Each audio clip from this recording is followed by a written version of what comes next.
10 lepers. அந்த 10 குஷ்டரோகிகளை நினைத்து பாருங்கள். They were healed. அவர்கள் சுகமானார்கள். Only one person came. ஆனால் ஒரே ஒரு நபர் தான் வந்து நன்றி செலுத்தினார். And Jesus said, "Where are the 9?" அந்த மற்ற சுகமான மற்ற 9 பேர் எங்கே என்று இயேசுநாதர் கேட்டார். That means he wanted all of them to come back and say thank you. எல்லாரும் அந்த 10 பேருமே வந்து தேவனுக்கு நன்றி செலுத்தி இருக்க வேண்டும். Our problem is we get and we forget. ஆனால் நாம் பெற்றுக்கொள்வோம், நன்றி செலுத்த மாட்டோம். We look back and we say thank you Lord. Count your blessings. நாம் பின்னோக்கி பார்த்து நம்முடைய ஆசீர்வாதங்களை எண்ணி தேவனுக்கு நாம் நன்றி செலுத்த வேண்டியவர்களாக இருக்கிறோம். Because we believe God is in control of all the details of our life. நாம் விசுவாசிக்கிறோம். என்ன விசுவாசிக்கிறோம் என்றால் தேவன் நம்முடைய வாழ்க்கையினுடைய எல்லா பகுதிகளையும் கட்டுப்பாட்டுக்குள் வைத்திருக்கிறார் என்று விசுவாசிக்கிறோம். Nothing happened by chance. ஏதோ எதேச்சியாக நடந்து விடுகிறது கிடையாது. People say, brother, by chance it happened. துரதிர்ஷ்டவசமாக இது எதேச்சியாக நடந்து விட்டது என்று சிலர் சொல்லுவார்கள். Luckily I escaped. அதிர்ஷ்டவசமாக நான் காப்பாற்றப்பட்டேன் அப்படிலாம் சொல்லுவார்கள். No luck and அதெல்லாம் லக்கும் கிடையாது, துரதிர்ஷ்டமும் கிடையாது. As far as believers are concerned, we are all under the providence of God.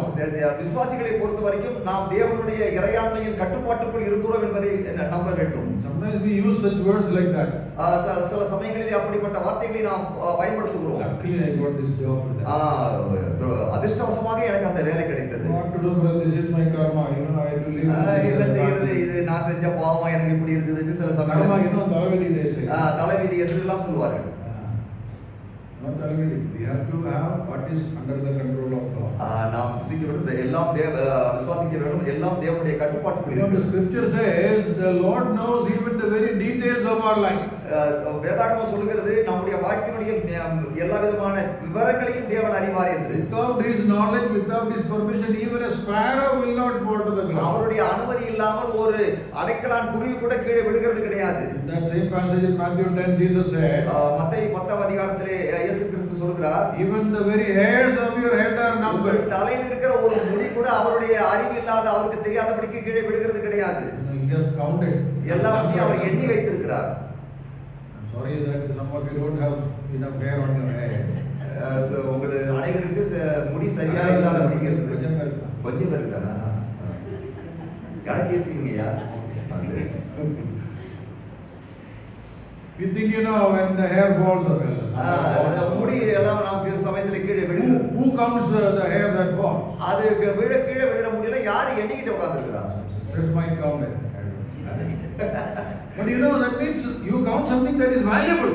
அது நீங்க எண்ணி பார்த்தா அது விலை மதிப்புடையது. What do you count? நீங்கள் என்னத்தை எண்ணுகிறீர்கள்? You count something that is valuable. அது விலையேற பெற்றதை எண்ண வேண்டும். If God is counting my hair, தேவனுடைய அது அவருக்கு விலையேற பெற்றதாக இருக்கிறது. He knows the number of my hair. அவர் என்னுடைய தலைமுடி எத்தனை இருக்கிறது என்று அவருக்கு தெரியும். You know about very interesting passage in Acts chapter 12. அப்போஸ்தலர் நடவடிக்கைகள் 12ஆம் அதிகாரத்தில் ஒரு ருசிகரமான சம்பவம் இருக்கிறது. Peter and James they were in the jail. பேதுருவும் யாக்கோபும் சிறைச்சாலையில் இருக்கிறார்கள். James was already killed. யாக்கோபுக்கு தலை ஏற்கனவே வெட்டப்பட்டு விட்டது. First apostolic martyr. அதாவது முதல் இரத்த சாட்சியாக மரித்த அப்போஸ்தலர். The church was praying for அவருக்காக சபையானது அப்போஸ்தலர் எருசலேமில் இருந்த சபையானது ஜெபித்துக் கொண்டிருந்தார்கள். They were praying for both Peter and James. ரெண்டு பேருக்காக, பேதுருக்காகவும் யாக்கோபுக்காகவும் தான் ஜெபம் செய்தார்கள். But one fellow, ஆனால் என்ன செய்கிறது, யாக்கோபுடைய தலை வெட்டப்பட்டு விட்டது. The next day the angel appeared to Peter. ஆனால் அடுத்த நாளிலே தேவதூதன் பேதுருவிடத்தில் வந்து சொன்னான். We can ask a question, why only Peter, why you left James? நீங்கள் ஒருவேளை கேட்கலாம், பேதுரு தலை யாக்கோபுடைய தலையை மாத்திரம் ஏன் வெட்டணும், பேதுரு தலையை ஏன் வெட்டலன்னு சொல்லி. Can you ask the question? நீங்கள் அப்படி கேட்பீர்களா? Can ask but no answer. ஆனா கேட்டா அப்படி அதுக்கு பதில் கிடையாது. The point is when the angel appeared to Peter, Peter was ready to run. பேதுரு ஓடுறதுக்கு ரெடியா இருக்கிறார். I told you know you get up and the door is open. கதவு திறந்திருக்கிறது. Prison door is open. சிறைச்சாலை கதவு திறந்திருக்கிறது. When the prison door is open, what the prisoners will do? சிறைச்சாலை கதவு திறந்திருந்தால் கைதிகள் என்ன செய்வார்கள்? They will run. ஓடத்தான் சாதாரணமாக ஓடத்தான் செய்வார், தவிர்த்து ஓட செய்வார்கள். Peter also must have thought of running. பேதுரு கூட ஓடிவிடலாம் என்று நினைத்தார். Angel said first you wear your dress properly. முதல்ல தேவதூதன் சொன்னா முதல்ல சட்டையை போட்டு ஒழுங்கா. He thought he will run with the reason. Take your chappal also. செருப்பை போட்டுக்கன்னு சொல்லி தேவதூதன் சொன்னார். Running time cycle, chappal, dress, escape is the most important. ஓடும்போது துணியாது செருப்பாது ஓடிட வேண்டும் தான் நினைப்போம். God is concerned even ஆனால் about chappal. தேவன் அந்த செருப்பை பத்தியும் உடையை பத்தியும் கவனம் உள்ளவராய் இருக்கிறார். So how much we have to thank him for what he has provided as we look back. நாம் பின்னோக்கி பார்க்கிற பொழுது தேவனுக்கு எவ்வளவு அதிகமாக நாம் நன்றி செலுத்த வேண்டியவர்களாக நாம் இருக்கிறோம். As we look forward, நாம் முன்னோக்கி பார்க்கிற பொழுது one year is ahead of us. தேவன் நமக்கு முன்னாடி இருக்கிறார். One year is ahead of us. ஒரு வருஷம் முன்னாடி இருக்கிறது. 5 days are only gone. 4 நாள் தான் போயிருக்கு. Tomorrow what will happen we don't know. நாளைக்கு என்ன நடக்கும் என்று நமக்கு தெரியாது. Uncertain days are ahead.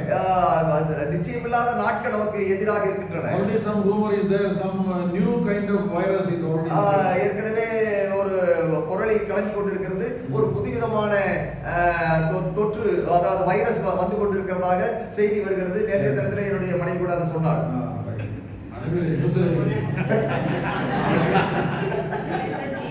Okay, but of course those fellows are denying. But the point is, we don't know what is ahead of us. என்ன நடக்கும்னு தெரியாது.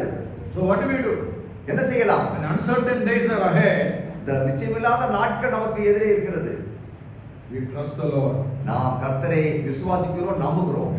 We thank him for what he has done in the past. அவர் கடந்த காலத்திலே செய்தவைகளுக்காக நாம் தேவனுக்கு நன்றி செலுத்துகிறோம். Looking forward, we trust him. ஆனால் முன்னோக்கி பார்க்கிற பொழுது தேவனுக்கு அவரை நம்புகிறோம். Why? ஏன்? Because he is an unchanging God. ஏன் என்று சொன்னால் அவர் மாறாத தேவனாக இருக்கிறார். Yesterday, today, forever he is the same. இயேசு கிறிஸ்து நேற்று இன்று என்று மாறாதவராய் இருக்கிறார். His character will not change. அவருடைய குணாதிசயங்கள் மாறுவதில்லை. His word will not change. அவருடைய வார்த்தை மாறுவதில்லை. We are changing. நாம் மாறுகிறோம். Our character changes. நம்முடைய குணாதிசயங்கள் மாறுகிறது. We are trying to become better or less better, whatever. நாம நல்ல முன்னேற்றமோ பின்னேற்றமோ நாம் மாறிக்கொண்டிருக்கிறோம். We trust him for what. ஆனால் அவரை நம்பி நாம் முன்னேறி செல்கிறோம். If you trust in ourselves or in men, we may get discouraged. நாம் நம்மிலே நம்பிக்கை வைத்து அல்லது மற்ற மனிதர்கள் மீது நம்பிக்கை வைப்போம் சொன்னால் மோசமான நிலையிலே தான் போவோம். We look back, we thank him. பின்னோக்கி பார்க்கிற பொழுது அவருக்கு நாம் நன்றி செலுத்துகிறோம். Look forward, we trust him. நாம் முன்னோக்கி பார்க்கிற பொழுது அவரை நம்புகிறோம். Look around, சுத்தி பார்க்கிற பொழுது what do we do? என்ன செய்கிறோம்? There is so much of need. அதிகமான தேவைகள். Lot of souls perishing. அதிகமான ஆத்துமாக்கள் அழிகின்றன. In John 4, Jesus said, look at the fields, the harvest is plenty. யோவான் 4ஆம் அதிகாரத்திலே நாம் பார்க்கிறோம் அறுவடை அதிகமாக இருக்கிறது. Look at the fields. வயல்நிலத்தை கண்ணோக்கி பாருங்கள். You look back, you look forward, you look around and see there are so many people perishing without Christ, so many in need spiritually plus physically. நான் பின்னோக்கி பார்க்கிற பொழுதும் முன்னோக்கி பார்க்கிற பொழுதும் சுற்றி பார்க்கிற பொழுதும் அதிகமான பேர் அதிக தேவையில் இருக்கிறார்கள். அதிகமான ஆத்துமாக்கள் அழிந்து கொண்டிருக்கிறார்கள். அவர்களுக்கு ஆவிக்குரிய சரீர பிரகாரமான தேவைகள் அதிகமாக இருக்கின்றன. So let us serve him, let us witness for him as we நாம் கிறிஸ்துவுக்கு சாட்சியாக அவர்களுக்கு உதவி செய்ய வேண்டும். With our job, whatever we do, we can still serve the Lord. நாம் நம்முடைய வேலையோடு கூட கர்த்தருக்கு ஊழியம் செய்ய வேண்டும். Some people say, brother, I am not full time worker. சில பேர் சொல்வார்கள் நான் முழு நேர ஊழியர் அல்ல. I am not elder or a leader or நான் ஒரு எல்டர், நான் ஒரு தலைவர். But being who you are, the Lord can make you as a witness. நீங்கள் யாராக இருந்தாலும் உங்களை ஒரு சாட்சியாக கர்த்தர் வைத்திருக்கிறார். Whatever we do can be done as unto the Lord. நாம் என்ன செய்தாலும் அதை கர்த்தருக்கென்றே செய்ய வேண்டும். The book of Nehemiah we read they were building the wall. நெகேமியா புத்தகத்திலே நெகேமியா எருசலேம் நகரத்தினுடைய மதில் சுவரை கட்டி கொண்டிருந்தார். And he caused that as God's work. அது தேவனுடைய வேலையாகவே அவன் எண்ணினான். Mason work is God's work. மேஸ்திரி வேலை கடவுளுடைய வேலையா? We sometimes think this is spiritual work, this is secular work. நாம் சொல்லுவோம் இது வந்து ஆவிக்குரிய வேலை, இது வந்து உலக பிரகாரமான வேலை. Colossians 3 the servants are told do your service as unto the Lord. Servant நீங்க செய்கிற வேலை செய்கிறவங்க எல்லாம் கர்த்தருடைய ஊழியக்காரர்கள் சொல்லி இருக்கு. servants அதாவது ஊழியக்காரர்கள் அதாவது வேலை செய்கிறவர்கள். அந்த வேலை செய்கிறவங்க கர்த்தருக்கென்று அதை செய்ய வேண்டும். that means அதாவது think that this is as unto the Lord. அது கர்த்தருக்கென்றே செய்ய வேண்டும். I think I told you one sister was having a board in the kitchen. ஒரு சகோதரி ஒரு போர்டு கிச்சன்ல ஒரு விளம்பர பலகை அடுப்பாங்கரையில வச்சிருந்தாங்க. இருக்கு pray only prayer. அத நல்லபடியா சமையல் வரணும். In this board it says divine service held here 3 times daily. தெய்வீக வேலைகள் இந்த இடத்துல செய்யப்படுகிறது. 3 வேளை ஒவ்வொரு நாளும். What is that? அது என்ன? Divine service. தெய்வீக வேலையா? Breakfast, lunch, dinner. அதாவது காலை உணவு, மதிய உணவு, இரவு உணவு. It's a divine service. அது ஒரு தெய்வீக வேலையா? Do it as unto the Lord. அது கர்த்தருக்கென்றே செய்யற மாதிரி சகோதரிகள் செய்யறாங்க. Don't grumble and murmur. அது தலை சுரஞ்சிட்டு போர்த்துக்கிட்டு செய்யக்கூடாது. Daily this fellow wants to do ஒவ்வொரு நாளும் இந்த ஆளுக்கு புது புது சட்னி, புது புது sambar. Our work, the job or our secular job can be done as unto the Lord. நாம் என்ன உலக பிரகாரமான வேலையோ எந்த வேலையோ அதை கர்த்தருக்கென்றே நாம் செய்ய வேண்டும். Look back, thank you. பின்னோக்கி பார்க்கிற பொழுது கர்த்தருக்கு நன்றி செலுத்த வேண்டும். Look forward, முன்னோக்கி பார்க்கிற பொழுது கர்த்தரை நம்ப வேண்டும். and then look around, சுற்றி பார்க்கிற பொழுது serve him. அவருக்கு சேவை செய்ய வேண்டும். One more look is there. இன்னொரு பார்வை இருக்கிறது. Look up. அது மேல் நோக்கி பார்க்கிற பார்வை. In Acts chapter 1 we read the disciples were looking up. அப்போஸ்தலர்களுடைய 1ஆம் அதிகாரத்திலே அப்போஸ்தலர்கள் நோக்கி பார்த்தார்கள். And the Lord what ascended. அந்த கர்த்தர் வந்து மேலே எடுத்துக்கொள்ளப்பட்டார். And the angel said, why are you looking up? ஏன் மேல் நோக்கி பார்த்துட்டே இருக்கீங்கன்னு The அந்த one who went, he will come back. அவர் எப்படி போனாரோ அப்படியே திரும்பி வருவார். That's what Philippians 3:20 says. அதுதான் பிலிப்பியர் 3:20 சொல்கிறது. We look for him. நாம் அவரை எதிர்பார்த்து கொண்டிருக்கிறோம். Are you looking for him? நீங்க அவரை எதிர்பார்த்துட்டு இருக்கீங்களா? Last year we were waiting. கடந்த வருஷம் எதிர்பார்த்துட்டு இருந்தோம். He didn't come. அவர் இன்னும் வரல. Last week we were waiting. போன வாரம் எதிர்பார்த்து கொண்டிருந்தோம். He didn't come. அவர் வரல. This morning we were waiting. இந்த காலையில கூட எதிர்பார்த்து கொண்டிருந்தோம். Are you waiting? Maybe tonight. ஒருவேளை இன்றைக்கு இரவு கூட வரலாம். Are you ready? நீங்கள் ஆயத்தமாக இருக்கிறீர்களா? Scripture says, prepare to meet your God. வேதாகமம் சொல்கிறது உன் தேவனை சந்திக்கும்படி நீ ஆயத்தமாயிரு. That we usually preach for a gospel meeting. அது சாதாரணமாக சுவிசேஷ கூட்டத்துல தான் அந்த வார்த்தையை சொல்வார்கள். Actually it is told Israelites. அது இஸ்ரவேல் மக்களுக்கு சொன்ன வார்த்தை. We need to prepare our hearts and our lives so that we can meet the Lord in their நம்முடைய வாழ்க்கையும் வார்த்தையும் தேவனை சந்திக்கும்படியாக இருக்க வேண்டும். And so as the Lord has allowed us to enter into a new year, கர்த்தர் நம்மை ஒரு புதிய வருஷத்திலே பிரவேசிக்கும்படியாக செய்திருக்கிறார். it is good to find out what does he expect from us in this new year. இந்த புதிய வருஷத்திலே தேவன் நம்மிடத்திலிருந்து எதிர்பார்க்கிறது என்ன என்று நாம் சிந்திக்க வேண்டியவர்களாக இருக்கிறோம். I heard that you already got the new year message. நான் கேள்விப்பட்டேன் புது வருட செய்தி உங்களுக்கு கொடுக்கப்பட்டது என்று. Already finished. So this is second new year message. இது வந்து அடுத்த புது வருஷ செய்தியாக இருக்கிறது. Message will come, 52 messages will come, 52 Sundays are there. 52 வாரங்கள் இருக்கிறது, 52 ஞாயிற்றுக்கிழமை இருக்கிறது, 52 செய்தி வரும். What do we do with that? நாம் அதை வச்சு என்ன செய்ய போறோம்? That is more important. அதுதான் முக்கியமான விஷயம். Now look at Luke chapter 12. லூக்கா எழுதின 13. லூக்கா எழுதின சுவிசேஷம் 13வது அதிகாரம். You have it? 13. Yes. Verse 6. 6வது வசனம். லூக்கா 13:6. அப்பொழுது அவர் ஒரு ஓமையை சொன்னார். ஒருவன் தன் திராட்சை தோட்டத்தில் ஒரு அத்தி மரத்தை நட்டிருந்தான். அவன் வந்து அதிலே கனியை தேடின போது ஒன்றும் காணவில்லை. அப்பொழுது அவன் தோட்டக்காரனை நோக்கி, இதோ 3 வருஷமாய் இந்த அத்தி மரத்திலே கனியை தேடி வருகிறேன், ஒன்றையும் காணவில்லை. இதை வெட்டி போடு, இது நிலத்தையும் ஏன் கெடுக்கிறது என்றான். அதற்கு அவன், ஐயா, இது இந்த வருஷமும் இருக்கட்டும், நான் இதை சுற்றிலும் கொத்தி எரு போடுவேன், கனி கொடுத்தால் சரி, கொடாவிட்டால் இனிமேல் இதை வெட்டி போடலாம் என்று சொன்னான் என்றார். That's a familiar passage, I'm sure. இதெல்லாம் நீங்க நன்றாக படித்த உங்களுக்கு தெரிந்த ஒரு வேத பகுதி தான். It's a parable of the Lord Jesus. இது கர்த்தராகிய இயேசு கிறிஸ்துவுடைய ஒரு ஓமை, அவர் சொன்ன ஒரு ஓமை. A tree that is planted in the vineyard. ஒரு திராட்சை தோட்டத்திலே ஒரு மரம் நடப்பட்டது. The purpose of the tree is to bear fruit. அது மரம் நடப்பட்டதனுடைய நோக்கம் கனி கொடுக்கிறதுக்காக தான். The master says, I came searching for fruit. நான் கனி இருக்கிறதான்னு சொல்லி தேடி வந்தேன். First year, முதல் வருஷம் no fruit. கனி இல்லை. Second year, இரண்டாவது வருஷம் no fruit. கனி இல்லை. Third year also no. மூன்றாவது வருஷமும் கனி இல்லை. 3 years you are coming but no fruit. 3 வருஷமும் நான் வந்து பார்க்கிறேன், கனி இல்லை. So what to do? என்ன செய்யலாம்? Cut it off. வெட்டி போடு. What is cutting off mean? வெட்டி போடுதல் என்றால் என்ன? If a tree is cut off, what will happen? ஒரு மரத்தை வெட்டினால் என்ன நடக்கும்? கனி கிடைக்காது.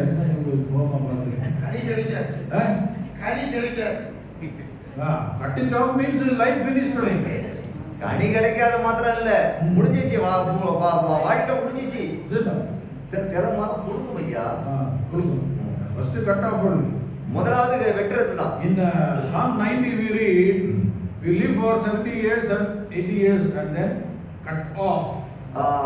90ஆம் சங்கீதத்திலே நாம் படிக்கிறோம் 70 அல்லது 80 வருஷம் படிக்கிறோம், பிற்பாடு வெட்டப்படுகிறோம். That means life out. அதாவது வாழ்க்கை முடிந்து விட்டது. Is it possible that believers be cut off because there is no fruit? கனி இல்லை என்று சொன்னால் விசுவாசிகளும் வெட்டப்படுவார்கள். படுவார்களா? This is tree, brother, in the vineyard. அது தோட்டத்தில் இருக்கக்கூடிய திராட்சை தோட்டத்தில் இருக்கக்கூடிய ஒரு மரம். Fig tree. அத்திமரம். We are also like trees. நாம் planted in God's vineyard. நாம் தேவனுடைய தோட்டத்திலே நாம் கூட மரமாக இருக்கிறோம். In Isaiah 61 it says that we are trees of righteousness, the planting of the Lord.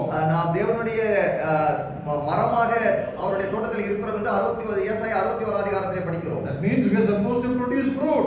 அது என்ன அர்த்தம் என்று சொன்னால் நாம் கனிகளை கொடுக்க வேண்டியவர்களாக நாம் இருக்கிறோம். You may say, brother, we have been bearing fruit, but there are so many fruits. நாங்கள் ரொம்ப காலமா கனிகளை கொடுத்து கொண்டு தான் இருக்கிறோம் சகோதரனே. Very good. That is good. The Lord wants us to bear more fruit. அது நல்லது. அது இன்னும் அதிகமான கனிகளை கொடுக்க வேண்டும் என்று கர்த்தர் எதிர்பார்க்கிறார். Never be satisfied and say, okay, this is enough.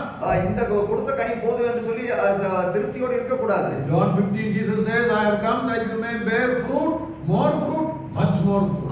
நாம் யோவான் 15ஆம் அதிகாரத்திலே படிக்கிறோம். இயேசுநாதர் சொன்னார், நீங்கள் கனிகளை கொடுக்கும்படி, மிகுந்த கனிகளை கொடுக்கும்படி, அதிக கனிகளை கொடுக்கும்படி என்று அப்படிப்பட்ட வார்த்தைகளை நாம் படிக்கிறோம். But fruitlessness can land up being removed from even life.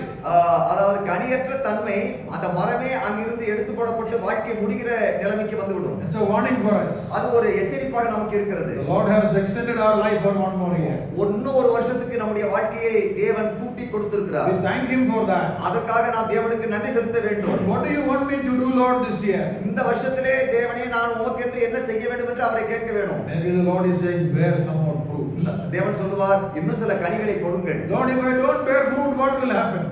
தேவனே உனக்கு கனி கொடுக்கலனா என்ன நடக்கும்? In John 15, யோவான் 15ஆம் அதிகாரம் in verse number 2, Jesus says, every branch in me that doesn't bear fruit, He will cut off. என்னில் கனி கொடாது இருக்கிற கொடி எதுவோ அதை அவர் அறுத்து போடுகிறார். Branch only, கிளை மாத்திரமா தான் He is on the tree only, அது மரத்துல தான் but இருக்கு. no fruit. ஆனா கனி இல்லை. Cut off. வெட்டி போடு. That means அப்படி He என்றால் is removed from even life. அது வாழ்க்கையே முடிகிற ஒரு அனுபவம் தான். Acts chapter 5, remember? அப்போஸ்தலர் படிகள் 5ஆம் அதிகாரத்திலே நாம் படிக்கிறோம். One couple was there. ஒரு தம்பதியினர் இருந்தார்கள். Ananias Hananiah சப்பீரா. told a small lie. ஒரே ஒரு சின்ன பொய் தான் சொன்னாங்க. சின்ன பொய்யா பெரிய பொய்யா? பொய் is பொய் only. பொய் தான். சின்ன பொய்யோ பெரிய பொய்யோ. Another told a white lie with that. ஒரு சகோதரர் சொன்னார், நான் வெள்ளை பொய் சொன்னேன்னு சொன்னார். பொய்யோ black lie, lie is lie. வெள்ளை பொய்யோ கருப்பு பொய்யோ. All lies come from the father of liar, that's the devil. எல்லாம் வெள்ளை பொய்யோ கருப்பு பொய்யோ அது வந்து சாத்தான் இடத்துல இருந்து வருகிறது. This couple sold the property and kept some money, pocket money.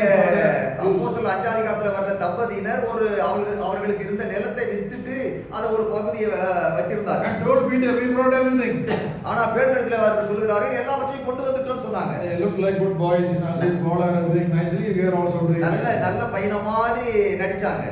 Peter said, you are telling lie to the Holy Spirit. ஆனால் பேதுரு சொன்னார், பரிசுத்த ஆவிக்கு விரோதமாக நீங்கள் பொய் சொல்லுகிறீர்கள். What happened? என்ன நடந்துச்சு? Death on the spot. அந்த இடத்திலேயே அந்த மனிதன் மரித்தார். Not time even to repent. அது குணப்படுறதுக்கு கூட சமயம் இல்லாதபடி அந்த சமயத்திலேயே அவன் மரித்தான். This is the New Testament, that. அது This is the New Testament. இது புதிய ஏற்பாடு காலம். This incident happened in the New Testament. இந்த சம்பவம் நடந்தது புதிய ஏற்பாட்டில. We thought in the Old Testament only God is punishing. நாம என்ன நினைத்து கொண்டிருக்கோம், பழைய ஏற்பாட்டில தான் இப்படி நடக்கும், புதிய ஏற்பாட்டில இப்படி நடக்காது. The New Testament grace, brother. புதிய ஏற்பாடு பூரா கிருபை. The Bible says in Hebrews chapter 12, God is a consuming fire. அவர் பட்சிக்கிற அக்கினியா இருக்கிறார் என்று எபிரேயர் 12ஆம் அதிகாரத்திலே நாம் படிக்கிறோம். For a long time I thought that verse is in the Old Testament. நான் நினைச்சிட்டு இருந்தேன் அந்த வசனம் பழைய ஏற்பாட்டில தான் இருக்குன்னு சொல்லி. In the New Testament. ஆனால் அது புதிய ஏற்பாட்டில எபிரேயர் எழுதின நிருபத்தில இருக்கு. He is loving father, yes, but he is consuming fire. உள்ள தகப்பனாக இருக்கிறார். He is also consuming fire. அவர் பட்சிக்கிற அக்கினியாகவும் இருக்கிறார். So we have to be very careful. நாம் அதிக கவனமாக இருக்க வேண்டும். The couple that told a lie, they were punished and fear came upon everybody. ஒரு சின்ன பொய் சொன்னதுனால அந்த தம்பதியினர் அன்னைக்கே மரித்து போனார்கள். In 1 Corinthians 5, 1 கொரிந்தியர் 5ஆம் அதிகாரத்திலே one guy kept his father's wife. ஒரு மனிதன் தன்னுடைய அப்பாவுடைய மனைவி, அதாவது சித்திய மனைவியாக வைத்துக் He is கொண்டிருந்தார். living immoral life. அது ஒரு மோசமான வாழ்க்கை, நல்ல வாழ்க்கை கிடையாது. And he is in the church. அது அவன் சபையிலேயே இருக்கிறான். Paul says, hand him over to Satan. அந்த பவுல் சொல்ற அந்த நபரை சபையில் இருந்து அத சாத்தானுக்கு ஒப்பு கொடுங்க. So that his flesh will be destroyed. ஏனென்றால் அவனுடைய சரீரம் அழிக்கப்படும். And then his spirit will be raised up. அவனுடைய ஆவி உயிர்ப்பிக்கப்படும். That means, அப்படி என்றால் your flesh is destroyed, what will happen? Flesh, அதாவது மாம்சம் அழிக்கப்படும்னா என்ன அர்த்தம்? செத்து போவான்னு அர்த்தம். Continuing in sin. பாவத்திலே நிலைத்திருக்கிறது, தொடர்ந்து இருக்கிறது நல்லதல்ல. 1 Corinthians chapter 11. 1 கொரிந்தியர் 16ஆம் அதிகாரத்துல In the context of taking part in the Lord's Supper unworthily. அதாவது தகாத விதமாய் அவருடைய பந்தியிலே பங்கு பெறுகிறதை பற்றி சொல்லுகிற பொழுது Paul says some are weak, சில பேர் பலவீனரா some are இருக்கிறீர்கள், sick, சில பேர் வியாதியா இருக்கிறீர்கள், some are சில பேர் sleeping. சில பேர் தூங்குறாங்க. For Lord's Supper, some are sleeping. That is true. பந்தி நேரத்துல சில பேர் சபையில தூங்குவாங்க, அது கிடையாது. But here it is a sleep of death. இது வந்து மரணத்தை குறிக்கக்கூடிய ஒன்று. Unfruitfulness can lead to being removed from life. கனியற்ற வாழ்க்கை நம்முடைய வாழ்க்கையை இல்லாதபடி It can happen even to a church. அது சபைக்கும் நேரிடலாம். Revelation 2, the Ephesian church was there. அங்கே வெளிப்படுத்தின விசேஷம் 2வது அதிகாரத்திலே எபேசிய சபை இருக்கிறது. The Lord says, you left your first love. உன்னுடைய ஆதி அன்பை விட்டு விட்டாய். You remember from where you have fallen. எங்கிருந்து விழுந்தாய் என்பதை நினைத்துக்கொள். And repent. மனம் திரும்பு. If not, I will remove you. நீ மனம் திரும்பாவிட்டால் உன்னை நான் எடுத்து போடுவேன். Remember. நினைவுகொள். Repent. மனம் திரும்பு. If not, remove. எடுத்து போடுவேன். Today there is no church in Ephesus. இப்பொழுது எபேசிலே சபையே கிடையாது. It is removed because no testimony. அது அங்கே சாட்சி இல்லாதனாலே அந்த சபை எடுக்கப்பட்டது. Individually it can happen collectively as an assembly. அது ஒரு தனிப்பட்ட விசுவாசிக்கும் நபருக்கும் நடக்கலாம், எல்லாரையும் சேர்த்து ஒரு சபைக்காகவும் நடக்கலாம். So it's a warning for us. அது ஒரு நமக்கு ஒரு எச்சரிப்பாக இருக்கிறது. But we thank God he extended our life and he wants us to be fruitful. நம்முடைய வாழ்க்கையை அவர் கூட்டி கொடுத்திருக்கிறார், அதற்காக தேவனுக்கு நாம் நன்றி செலுத்த வேண்டும். What kind of fruits can we bear this year? என்ன கனிகளை இந்த வருஷத்திலே நாம் கர்த்தருக்கு என்று கொடுக்க முடியும்? So many fruits are there. அதிகமான கனிகள் இருக்கிறது. A few of them I will mention quickly before I close. நான் போறதுக்கு முன்னாடி அவைகள் எல்லாம் உங்களுக்கு ஞாபகப்படுத்தி விட்டு நான் போகிறேன். Many of these are familiar verses. அதெல்லாம் உங்களுக்கு பழக்கமான வசனங்கள் தான். Look at Galatians 5. கலாத்தியருக்கு எழுதிய நிருபம் 5ஆம் அதிகாரம் 22-23. 22-23. கலாத்தியர் 5:22-23. ஆவியின் கனியோ அன்பு, சந்தோஷம், சமாதானம், நீடிய பொறுமை, தயவு, நற்குணம், விசுவாசம், சாந்தம், இச்சையடக்கம். Okay. சட்டங்களுக்கு விரோதமான பிரமாணம் ஒன்றும் இல்லை. How many are there? எத்தனை கனி இருக்குதுங்க அங்க? 9 கனிகள். 9 கனி. அப்பா. But it is told as kani only, singular. சிங்குலர்ல தான் ஒருமையில தான் சொல்லி இருக்கு. கனி, ஆவி, கனி அப்படிதான் இருக்கு. All 9 put together is only one fruit. ஆனா எல்லா கனிகளும் சேர்ந்து ஒரே கனியா இருக்கு. And I want you to see it is a fruit of the Spirit. அது ஆவியின் கனி. These are all part of our character. இதெல்லாம் நம்முடைய குணநலன்களாக இருக்கின்றன. Yeah, this is part of what we are inside us. நாம் உள்ளுக்குள்ளே என்னவாக இருக்கிறோம் என்பதை காட்டுகிறது. That's the root. That's where it all starts. அது வேரில் இருந்து அது வருகிறது. See, the fruit is connected to the root only. அது அப்போ கனி வந்து வேர்ல சம்பந்தப்பட்டிருக்கு. The root is bad, the fruit will be bad. அது வேர் சரியில்லைன்னா கனியும் சரி இருக்காது. You follow what I'm saying? நான் சொல்றது உங்களுக்கு புரியுதா? See, this is the foundation. The innermost heart, that is more important than what I do on the outside. நான் வெளியில செய்யற காரியம் அல்ல, நம்முடைய இருதயமே, உள்ளான இருதயமே சுத்தமாக இருக்க வேண்டும். The Lord is not looking at what all actions you did through this year. இந்த வருஷத்துல நீங்க செய்ய போற எல்லா காரியமும் பத்தி அவருக்கு ஒண்ணும் கவலை கிடையாது. We are running this and doing that. நாம எல்லாம் இங்க அங்கமாக ஓடி கர்த்தருக்கு பல காரியங்களை செய்யலாம். அது ஒண்ணும் பிரயோஜனப்படாது. Remember in 1 Corinthians chapter 13, Paul says you can do this so many things but no love. 1 கொரிந்தியர் 13ஆம் அதிகாரத்திலே अनेक காரியங்களை செய்யலாம், அன்பு இல்லாவிட்டால் ஒன்றும் பிரயோஜனப்படாது என்று பவுல் அங்கே சொல்கிறார். Many things are doing a lot of activities actually is fruit. No, this is the fruit of the Spirit here. நிறைய செயல்பாடுகளை கொண்ட கனிகளை செய்யலாம், கொடுக்கலாம், ஆனால் அது பிரயோஜனப்படாது.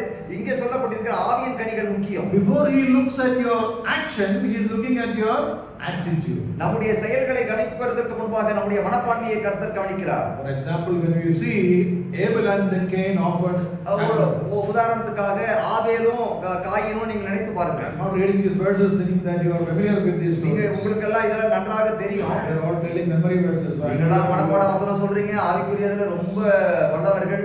So therefore I am not referring to all the verses. அந்த வசனம்லாம் உங்களுக்கு சொல்ல வேண்டிய அவசியம் இல்ல. Sometimes you will think, what, Cain and Abel, Sunday school stories. Sunday school ஸ்டோரிலாம் எங்களுக்கு வந்து ஏன் சொல்றீங்க? But anyway, what made Abel acceptable before God? ஆபேல் செய்ய கொடுத்த காணிக்கை ஏன் கர்த்தர் ஏற்றுக்கொண்டார்? Why God rejected Cain? காயினுடைய காணிக்கை ஏன் நிராகரித்தார்? Reason? காரணம் Hebrews 11:4 is the answer. எபிரேயர் 11:4 தான் ஆன்சர் விடை. What is the answer? என்ன விடை? By faith.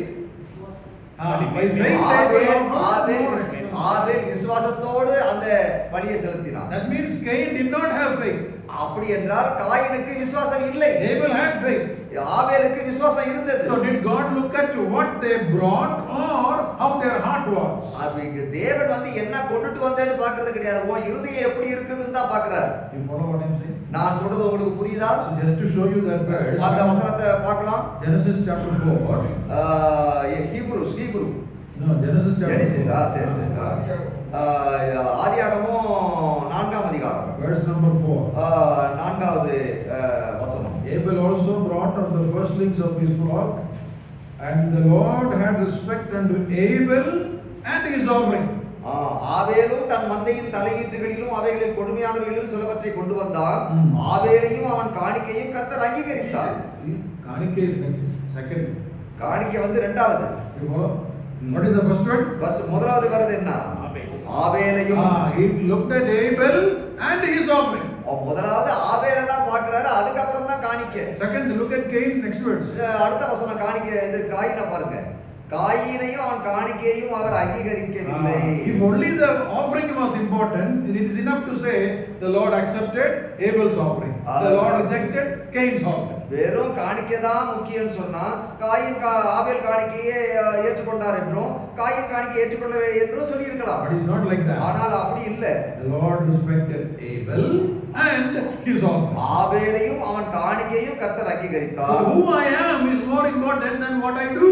நான் என்னவாக இருக்கிறேன் என்பதுதான் முக்கியமான விஷயமே ஒழிய நான் என்ன செய்கிறேன் என்பது முக்கியமானது அல்ல. That is second. அது இரண்டாவது. That is also முக்கியம், but number 2. முக்கியம் தான், ஆனா இரண்டாவது அது. Priority number 1 is who I am.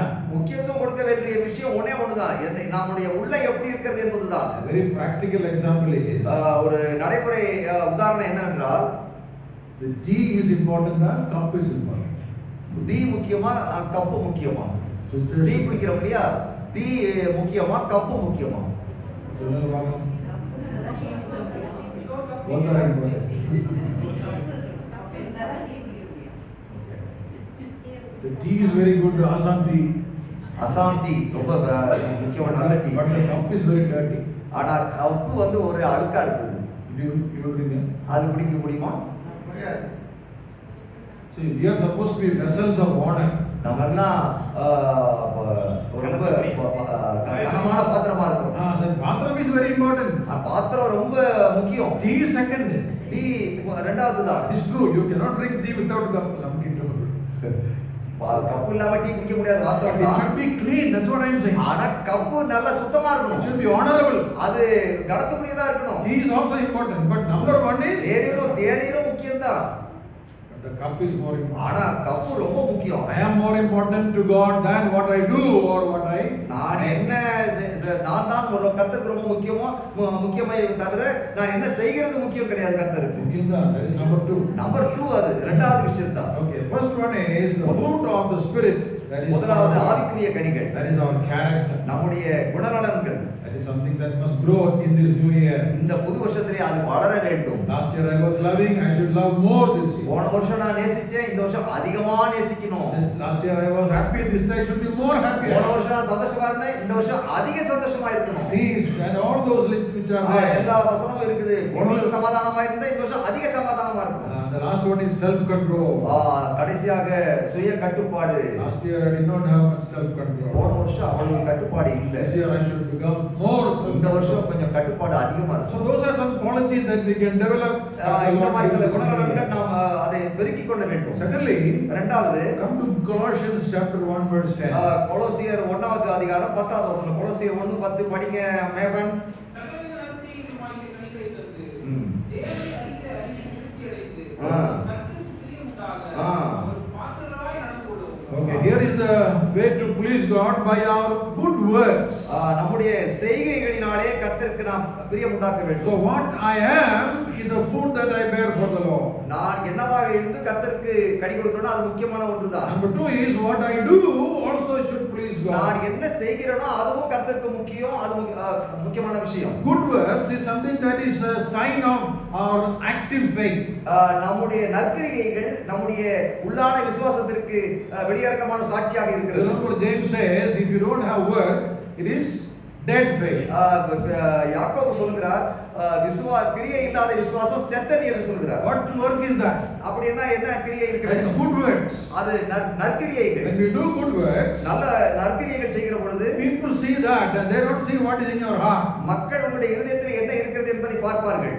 They don't see what is in your heart, they see your action only. உங்களுடைய நடவடிக்கைகளை பார்ப்பார்கள். And then அப்பொழுது Matthew chapter 5 they will glorify God. அவர்கள் அப்பொழுது தேவனை மகிமைப்படுத்துவார்கள். So the actions that we do are basically good works, not for salvation, but because we are saved. நாம் செய்கிற நற்கிரியைகள் ரட்சிக்கப்படுவதற்காக அல்ல, தேவனை மகிமைப்படுத்துவதற்காக நற்கிரியைகள் செய்ய வேண்டும். In Acts chapter 9 we have a sister by name Dorcas or Tabitha.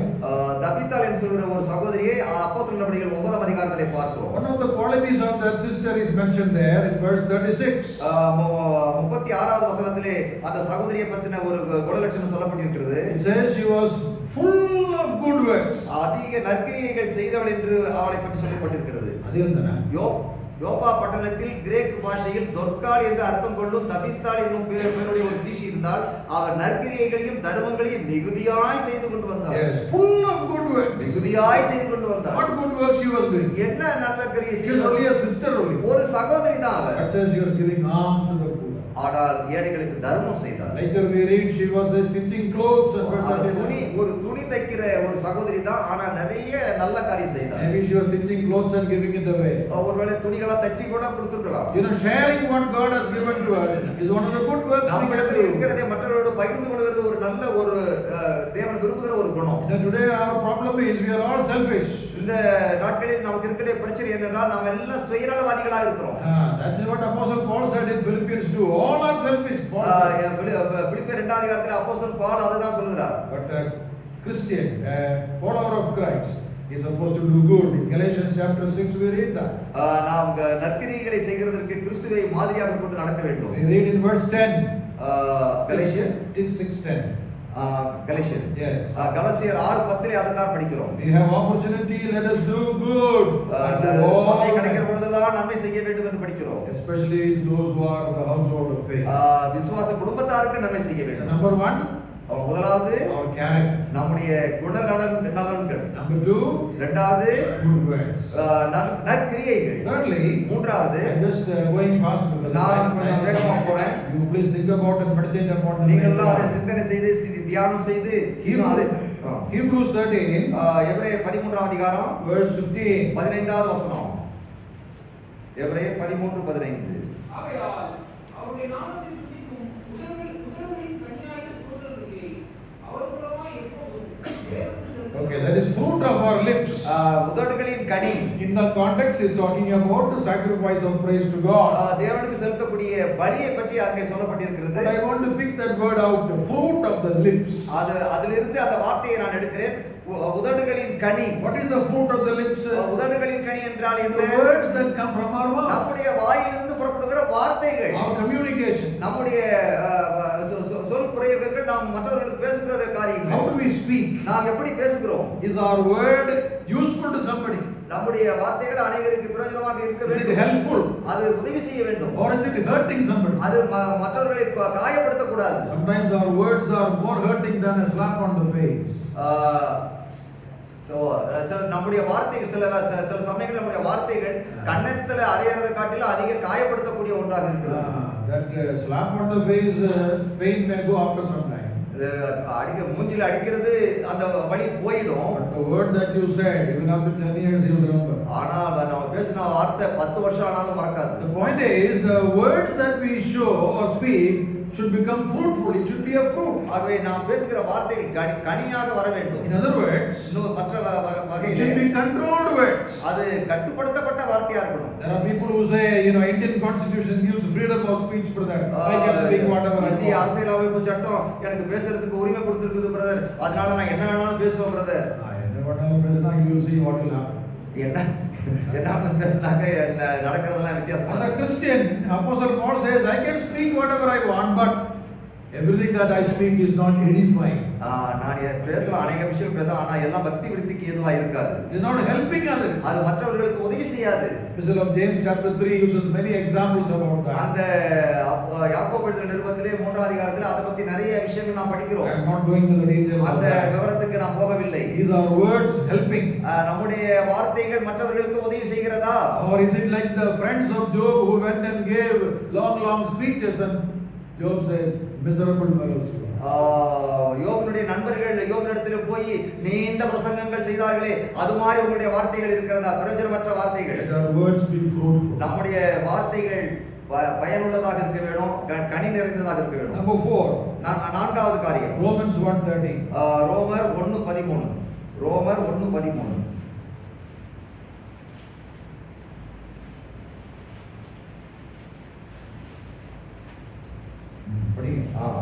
சகோதரர்களே, புறஜாதிகளான மற்றவர்களுக்குள்ளே நான் பலனை அடைந்தது போல உங்களுக்குள்ளோ சில பலனை அடையும்படிக்கு உங்களிடத்தில் வர Paul was planning to go to Rome many times. Pavul ரோமாபுரிக்கு செல்வதற்கு அநேக தடவை முயற்சி செய்தார். But then he was hindered, it says. ஆனால் அங்கே அவர் தடை செய்யப்பட்டார். But what was the purpose of his going to Rome? ரோமாபுரிக்கு போறதுடைய நோக்கம் என்ன? To have some fruit there. அங்க போய் சில கனிகளை பார்க்க வேண்டும். What fruit? Apple. என்ன கனியை பார்க்கணும்? ஆப்பிளா? Roman apple very good. I want to see. Roman apple ரொம்ப நல்ல ஆப்பிளா இருக்குமா? No. The point here is he wants to see some souls saved. அங்க வந்து ஆத்துமாக்கள் ரட்சிக்கப்பட்டதை போய் பார்க்கணும். Just like other Gentiles, there were souls saved.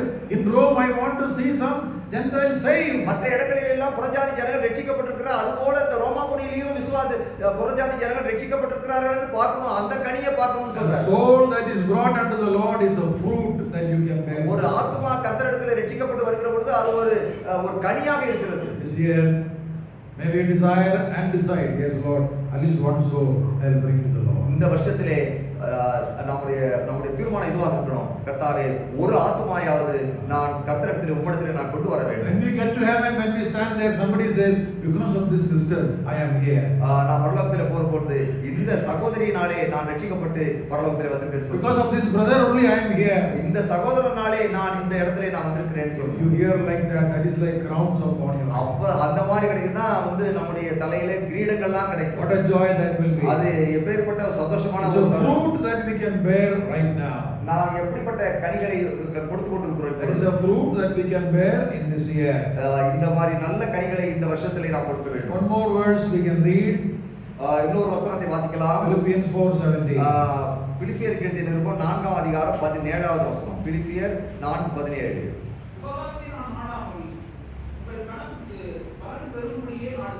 Yes, Paul is talking about a fruit there. What is that fruit? அங்கே பவுல் ஒரு கனி எதிர்பார்க்கிறார். என்ன? I don't desire any fruit, but it will abound into your account. நான் உங்க கணக்குல பலன் பெருகும்படியாகவே நாடுகிறேன்னு சொல்கிறார். That fruit is actually the contribution that church at Philippi. அதாவது அங்க பிலிப்பில் இருக்கிற சபை அவருக்கு காணிக்கை கொடுக்கிற அந்த காரியம். Paul did not appeal for funds. அவர் ஒன்னும் அப்பீல் கொடுக்கல அந்த பணம் எனக்கு வேணும்னு சொல்லி. The church at Philippi collected something and ஆனால் பிலிப்பில் இருந்த சபை பணம் சேகரித்து அவருக்கு கொடுத்தார்கள். and Epaphroditus brought this gift. அந்த எப்பரதித்து அந்த பணத்தை கொண்டு வந்தார். And then he is writing a thank you letter. அது ஒரு நன்றி கடிதம் எழுதுறார். That's a Philippian letter. அதுதான் பிலிப்பியருக்கு எழுதிய. And Paul says, I am not desiring your gift. உங்களுடைய காணிக்கை எனக்கு முக்கியம் அல்ல. But when you give, your account is going to உங்களுடைய abound. கணக்கு பரலோகத்திலே பெருகும். Usually when you give, you are losing from your account. ஆனால் நாம் கொடுக்கிற பொழுது நம்முடைய பர்ஸ் குறையும், பணம் இருக்கிற பணம் குறையும். But Paul says your ஆனா account உங்களுடைய is கணக்கு பெருகும்னு பவுல் சொல்றார். That's a fruit, he says. அதுதான் ஒரு கனி என்று So சொல்கிறார். when we give unto the Lord and His word, remember, it's a fruit that we can bear. ஆக கர்த்தருக்கென்று நாம் செய்கிற பொழுது அது கர்த்தர் நினைவு கூர்ந்து அதை கணக்கிலே கொண்டு வருகிறார். So we saw our character should be ஆகவே number one fruit. நம்முடைய குணலட்சணங்கள் முதலாவது கனியாக இருக்க Fruit வேண்டும். of the Spirit. அது ஆவிக்குரிய கனிகள். Good works, நல்ல நற்கிரியைகள், good words, நல்ல வார்த்தைகள், then அதுக்கப்புறம் the souls we win for the Lord, ஆத்துமாக்களை கிறிஸ்துவுக்கென்று ஆத்துமாக்களை ஆதாயம் செய்கிற காரியம். and then our contributions to அது the Lord. இன்னும் கர்த்தருக்கென்று நான் செய்யக்கூடிய பண உதவிகள். But then when we bear, they can think of many more fruit. But இன்னும் இப்படிப்பட்ட அநேக கனிகளை நாம் சிந்திக்கலாம். what is the secret of bearing these fruits? இந்த கனி கொடுக்கிறதுடைய ரகசியம் என்ன? In Psalm 92 it says, சங்கீதம் 92 இப்படியாக நாம் படிக்கிறோம். verse 13, 13வது வசனம். those be planted in the house of the Lord, they should be bearing fruit. நீதிமான் பனையை போல் செழித்து லீபனோனில் உள்ள கேதுருவை போல வளருவான். 14, verse 14. 14. இல்ல தமிழ்ல கர்த்தருடைய ஆலயத்திலே கர்த்தருடைய ஆலயத்திலே நாட்டப்பட்டவர்கள் எங்கள் தேவனுடைய பிரகாரங்களில் செழித்திருப்பார்கள். They will bring forth fruit in old age. அது அவர்கள் முதிர் வயதிலும் கனி தந்து புஷ்டியும் பசுமையுமாய் இருப்பார்கள். Where is the root? எங்கே அந்த வேர் இருக்குது? The house of the Lord.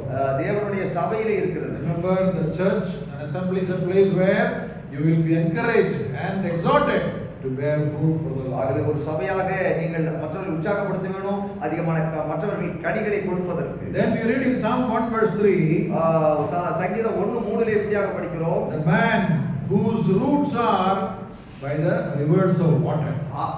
ஆற்றங்கரை ஓரமாக நடப்பட்ட மரமானது அதிகமான கனிகளை கொடுக்கும்.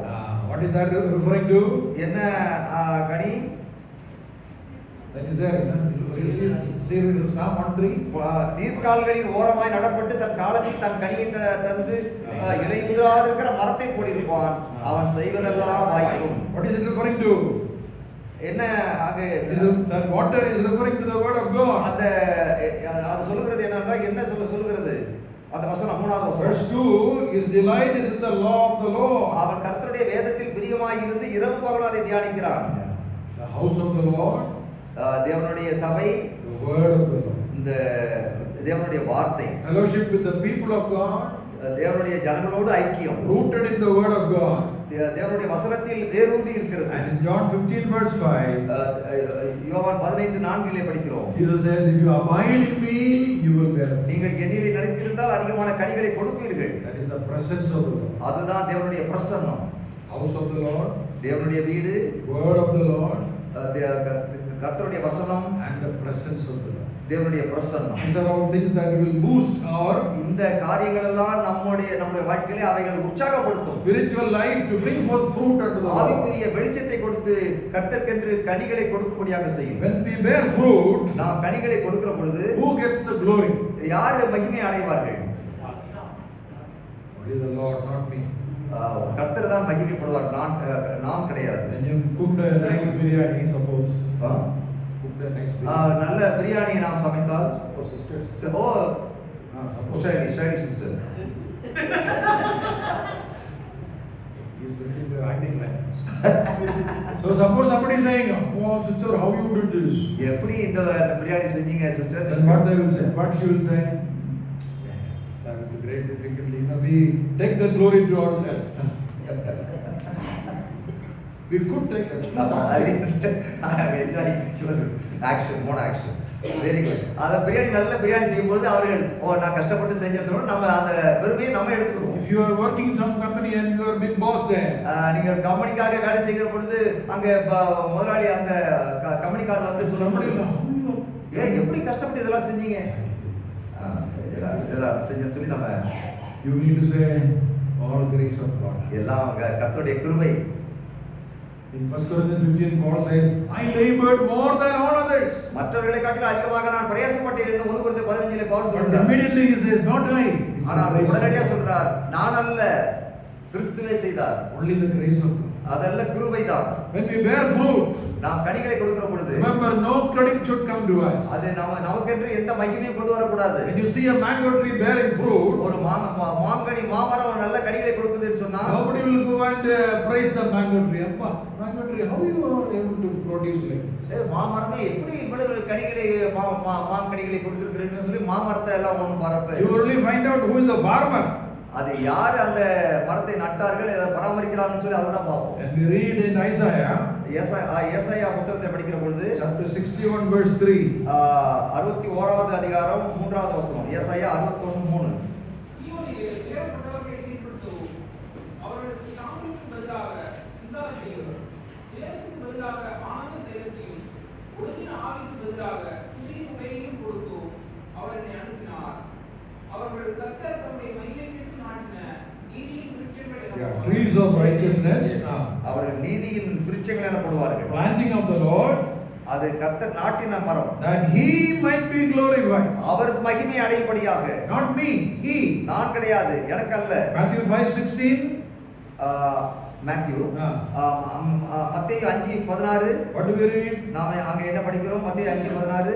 இவ்விதமாய் மனுஷர் உங்கள் நற்கிரியைகளைக் கண்டு பரலோகத்தில் இருக்கிற உங்கள் பிதாவை மகிமைப்படுத்தி, Yes, they'll glorify God. பரலோகத்தில் இருக்கிற பிதாவை நாம் மகிமைப்படுத்த வேண்டும். Beloved, when we bear fruit unto the Lord, நாம் கர்த்தருக்கு கனிகளை கொடுக்கிற பொழுது it is only done by the grace of God. அது கர்த்தருடைய கிருபையினாலே தான் ஆகும். And therefore the glory must go only to ஆகவே God. அந்த மகிமை எல்லாம் கர்த்தருக்கே தான் போக வேண்டும். And not only that, அது மாத்திரமல்ல, the more we bear fruit for the Lord, நாம் கர்த்தருக்கு அதிக கனிகளை கொடுக்கிற பொழுது the more humble we should நாம் be. அதிக தாழ்மை உள்ளவர்களாக நாம் இருக்க வேண்டும். Apostle Paul says in 1 Corinthians 15, I labored more. 1 கொரிந்தியர் 15 பவுல் சொல்றார், நான் அதிகமாக பிரயாசப்பட்டேன். Only by the grace of God. அது கிருபையினாலே Then பிரயாசப்பட்டேன். he says, I am the least of the apostles. நான் அப்போஸ்தலர்கள் எல்லாம் நான் சிறியவன் என்று சொல்கிறார். The more bearing fruit you bear, the more humble. அது எவ்வளவு அதிகமாக கனிகளை கொடுக்கிறோமோ அவ்வளவு அதிகமாக தாழ்மைப்படுவோம். It's like, trees that bear, for example, the banana tree, suppose you see. ஒருவேளை வாழை மரம் இருந்து வச்சுக்கிடுங்க. Here, no, if you go some remote places, you might see it. வெளியிடங்களை போகும்போது வாழை மரம்லாம் நீங்க பார்க்கலாம். When the tree is growing without fruit, it is going straight up like that. அது அந்த தார் போடாத மரம் பார்த்தீங்கன்னா அப்படியே மெலிஞ்சி அப்படியே தான் இருக்கும். But when it starts bearing fruit, ஆனா கனி கொடுத்திருக்கிற தார் போட்டிருக்கிற மரத்தை பார்த்தீங்கன்னா நல்ல செழிப்பா நல்லா இருக்கும், இலைகளோடு இருக்கும். what will happen? அது என்ன நடக்கும்? It will bend down. அது அப்படியே கொஞ்சம் அப்படியே வளைஞ்சி இருக்கும். Heavier the fruit, the more bend. அது எவ்வளவு அதிகமாக கனமாக அந்த தாறு வாழைக்காயெல்லாம் வச்சிருக்கோ அவ்வளவுக்கு தாழ்மையா Then இருக்கும். you have to give support so that it won't fall. அது ஒரு மரத்தை வச்சு அது விழாதபடிக்கு ஒரு சப்போர்ட் தாங்கல் கொடுப்பாங்க. No fruit, he is standing straight. ஆனா வந்து வாழை தாறு வந்து தாறு போடலன்னு சொன்னா நேரா நிக்கும். The heavier the fruit, the more humble. பழம் அதிகமா இருக்கு, தாறு அதிகமா வெயிட்டா இருக்கும்போது அது பணியோடு. In this new year, இது புதிய வருடம். may the Lord help each one of us. தேவன் தாமே நம் ஒருவரையும் உதவி செய்வாராக. To use our time and our talents and our treasures to bear fruit for the Lord. நாம் கர்த்தருக்கு நம்முடைய திறமைகள், தாளந்துகள், நம்முடைய செல்வங்கள் எல்லாவற்றையும் செலவழிப்போமானால் அதில் அதிகமான கனிகளை நாம் கொடுக்க முடியும். And when we bear fruit, remember, glory goes only to the Lord. நாம் கனிகளை கொடுக்கிற பொழுது எல்லா மகிமையும் கர்த்தருக்கு என்று போக வேண்டும். Then we must become humble and humble and to be used by நாம் God. அதிக தாழ்மை உள்ளவர்களாக நாம் இருக்க வேண்டும். May the Lord bless these words for us. தேவன் தாமே இந்த வார்த்தைகளை நமக்கு ஆசீர்வதித்து கொடுப்பாராக. May His name be glorified. அவருடைய திருநாமம் இன்றும் என்று மகிமைப்படுவதாக. Amen. ஆமென். அரண்கணி அவர்கள் தெரிந்து கூட்டத்தை நிறைவு செய்தார்.